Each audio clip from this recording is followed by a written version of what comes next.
Hey everybody, Proulx here. You know, a lot of students ask me, they say, what's your process when you sit down to play a song? And so I was thinking about that and I thought, you know, I'm just gonna sit down and play a tune and then we're gonna talk about it afterwards. And this is one of my favorite songs by one of my favorite artists, Stevie Wonder. This is You Are the Sunshine of My Life, and there's a real crossover between the pop song and some jazz harmony. So I'm gonna play this for you and then we'll talk about it afterwards, all right?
All right, so let me break this down for you. We started off with this introduction, which is on the recording of Stevie Wonder, by the way, and it starts off with this C major 7, and then it goes to a G7, but it has this really cool, what they call a whole tone scale. A whole tone scale in G is if you just play all whole steps, like that. Sounds very dreamy, right? You hear that a lot in those kind of montages with dreams and things like that. And it's also, which is really cool, what he does it in thirds. He goes like this.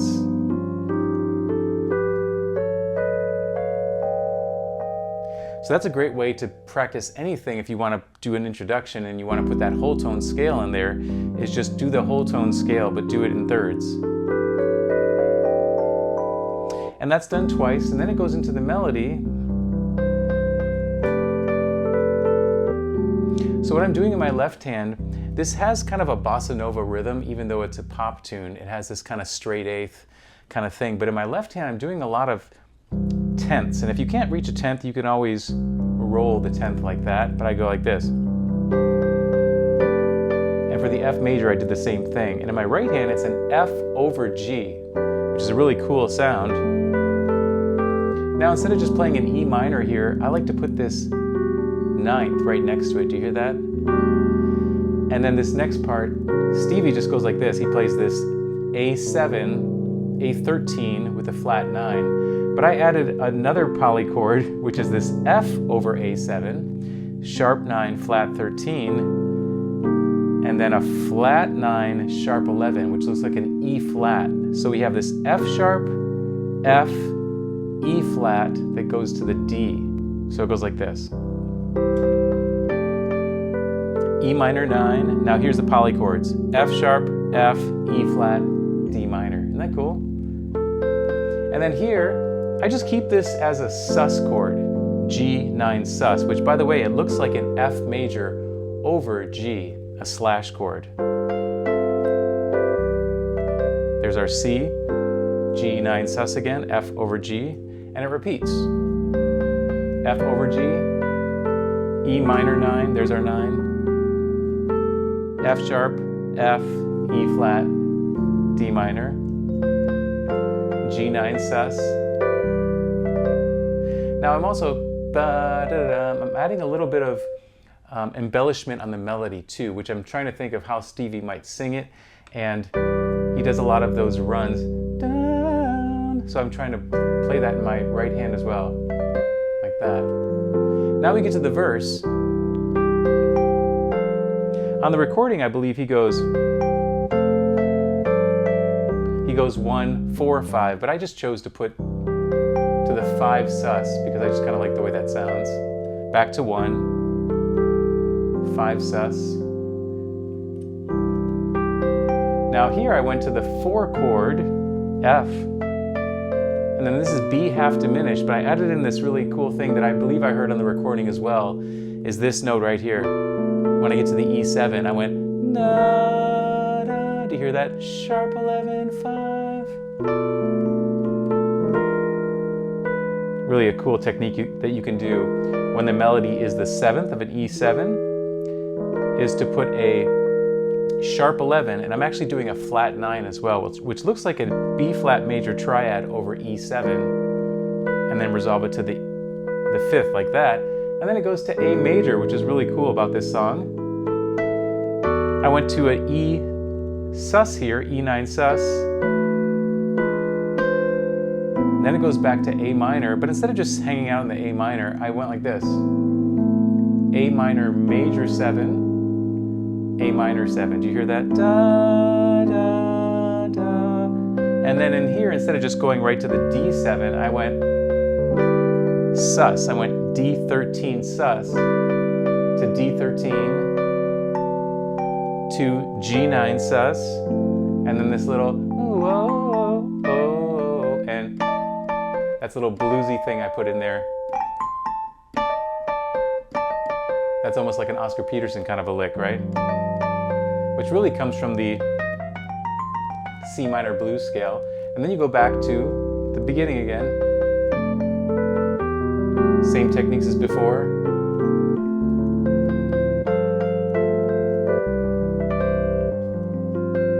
So sometimes I will put in, after the sus, I'll put in a flat 9 13 chord, which looks like an E major over G7, by the way.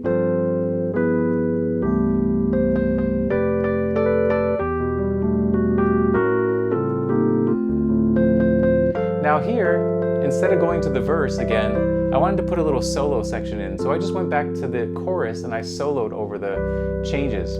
But when I get to this F chord, instead of going just G over F, I made it a dominant chord when I was soloing. So something like,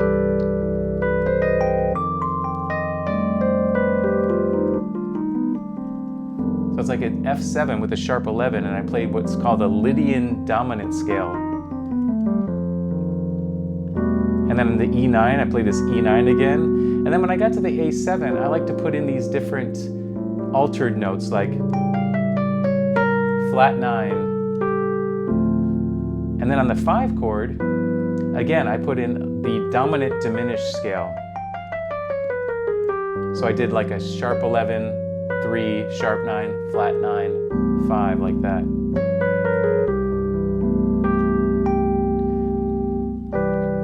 So here's a solo section again. I'll play it for you again. So we have.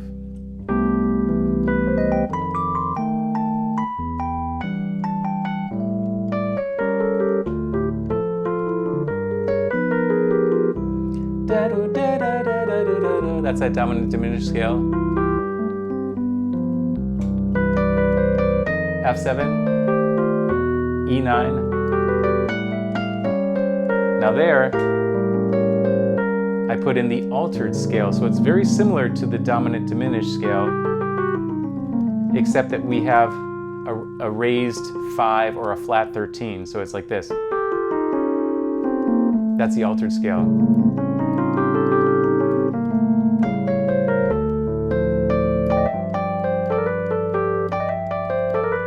All those things are very bluesy and very gospel-y sounding, so it's like taking a C chord, like that, and going up to the E and the G, and then the G do the same thing, to the 3rd and the 5th.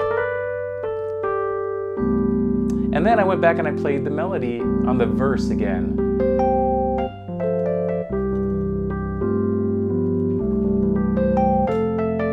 And then here's that sharp 11 again.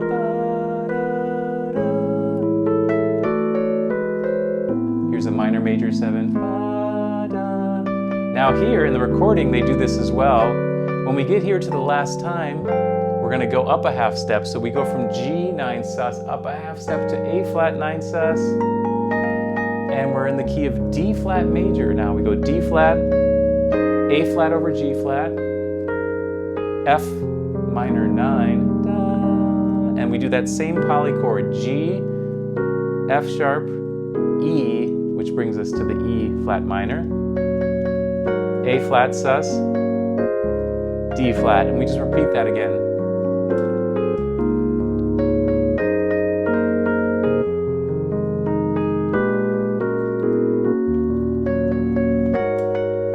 And then I just chose, and in the recording they just kind of fade out, but I wanted to bring back that intro because I love that so much. So I just did that same thing we did in the very beginning of the song, but I did it in D flat. So I went. Now we're going to A flat whole tone like this.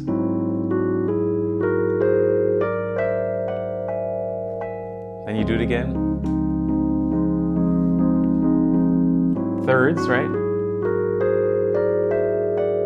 And then I kept it going, and then I ended on a major 7 like that. And I played what's called a chordal voicing. This is actually what's called the so what voicing. We have all fourths with a major 3rd on top, and I'm starting with the 3rd of the chord. So it's a D flat, I'm starting on the 3rd, the 6, the 9, the 5, and the major 7. So that's it. And that's really kind of breaking down what I did when I played that song, but I don't always have a game plan when I'm practicing or playing a song. I'll just sit down and play it. But it's nice that you have a PDF and you can go ahead and check out some of those techniques. Enjoy yourself, make it your own, and have fun. We'll see you on the next Inside the Arrangement. All right, take care everyone. Bye-bye. Hey, thanks for watching, and if you enjoyed the lesson, please let me know in the comments. Also, be sure to check out pianowithjonny.com. We have over 1,000 step-by-step lessons for all playing levels where you'll learn your favorite songs, styles, and how to improvise at the piano. Thanks for watching, and I'll see you in the next one.